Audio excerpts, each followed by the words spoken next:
To whoever finds this video clip, I hope you find it useful for facts on this beautiful establishment known as the Pantheon.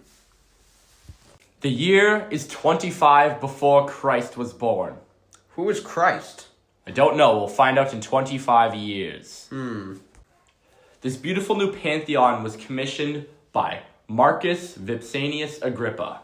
Wow, he's such a famous general. I'm pretty sure he's friends with Augustus. Those two guys are so great. What a guy. What? What a guy. Yeah, what a guy. He even made this Pantheon for us. Wow. I really love being a Roman. Wow, my emperors are so great, and I would do anything for them. Yeah, he is a really generous guy. Pantheon means temple to all gods. Yes. It's a beautiful name for a beautiful building. Many people wonder and ask, what does it mean on the outside of the Pantheon? Well, it says, Marcus Agrippa, son of Lucius, built this during his third consulship. The Pantheon was a temple dedicated to the 12 gods and the living sovereign. It's a beautiful building. Yes, it's very important to us. I really hope it doesn't burn down in the future. Yeah. Hopefully it doesn't burn down twice. Hey, Alba, how long does this building stay standing? Okay. Oh, no. Oh, wow. Okay. Alba states that in 80 AD, during Titus's reign, it will burn down. 80 AD being 80 after Christ is born, whoever that is. Who is this Christ guy? It also says that Hadrian will reconstruct it when he comes to power, when he gets the throne in 118. And the building can be dated back to 126 AD, being finished then. Geez, Alba is quite wise, huh? Yes. This marvelous architectural structure is 150 feet tall at maximum height in diameter. Alba says it will remain the largest domed building for over a millennia. Alba, will this still be used for worship in the future? Okay, word. Alba says that it will still be used in the future by the Catholic Church as a place of worship. It'll be a place of worship for thousands of years. It's really a marvelous structure that will be functioning for the same function for that long. All right. The entrance to the Pantheon is facing north, and it's supported by 8 columns with Corinthian capitals. And the entrance is separated into 3 parts.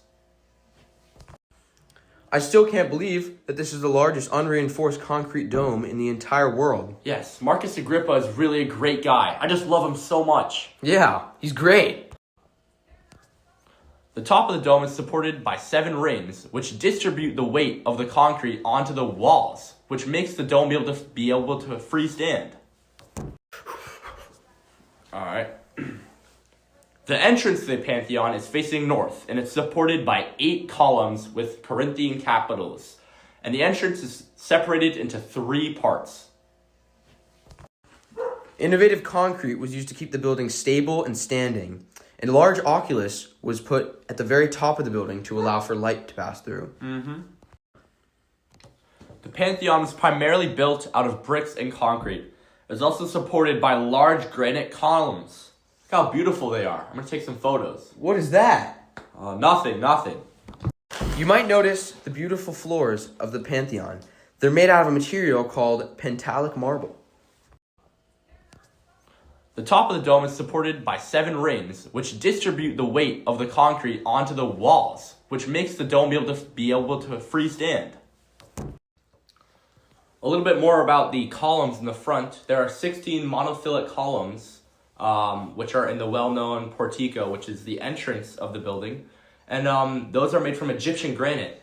And the capitals, which is like the top part, which you can kind of see right there, that's made out of Greek marble. So some very expensive materials that must have been brought from very far places, which made it a very labor-intensive project. Alba, will the Pantheon still be important in the future? Wow. Apparently, in thousands of years, there's still going to be millions of tourists viewing this and raking in about $220 million for the economy in Rome. Wow. It seems that my colleague and I have been split up, and we're also a couple thousand years into the future.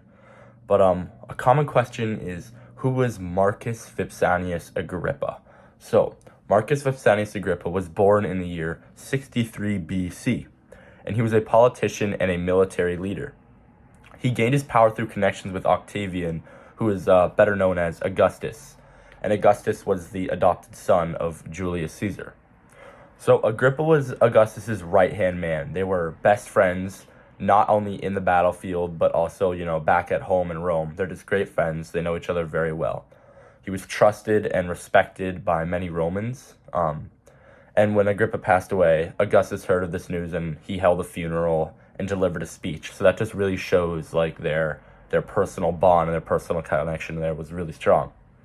So in 25 BC, the order for the construction of the Pantheon was made by Agrippa.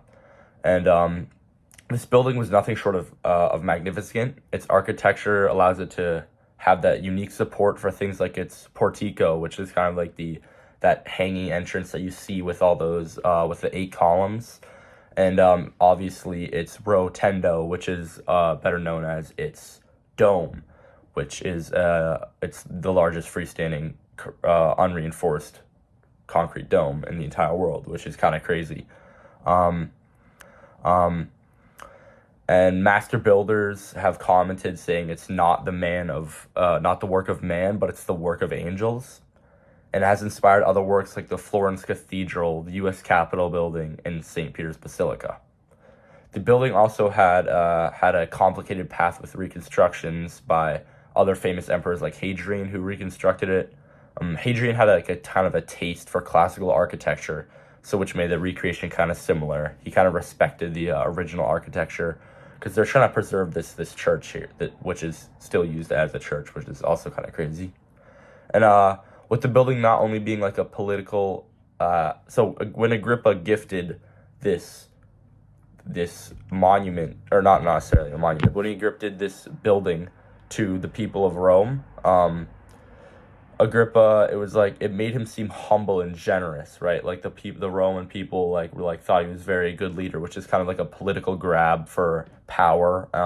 So although it might seem like he's a great guy, which I'm not saying he wasn't, he's kind of doing this to make himself look good, make himself look humble, oh, here's citizens, here's a monument, and I hope you guys enjoy it. So that's just a smart play by him.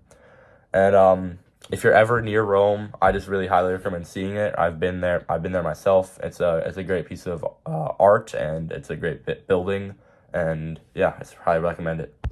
This time period was very eventful in many aspects of Roman society and our world. Interestingly enough, in 27 BCE, Rome transformed into an empire from a republic. After Julius Caesar's adopted son Augustus made the empire, Augustus became the first Roman emperor. Rome was one of the most powerful and influential empires, and this was a large decision made by Augustus. A fun fact about the Pantheon is that it has an oculus that's constantly open, meaning if it's raining outside, it's raining inside. This marvelous architectural feature will always be remembered, respected, and studied. Another event that occurred was in 25 BC, when Rome became the largest city in the world by population, surpassing the capital of China.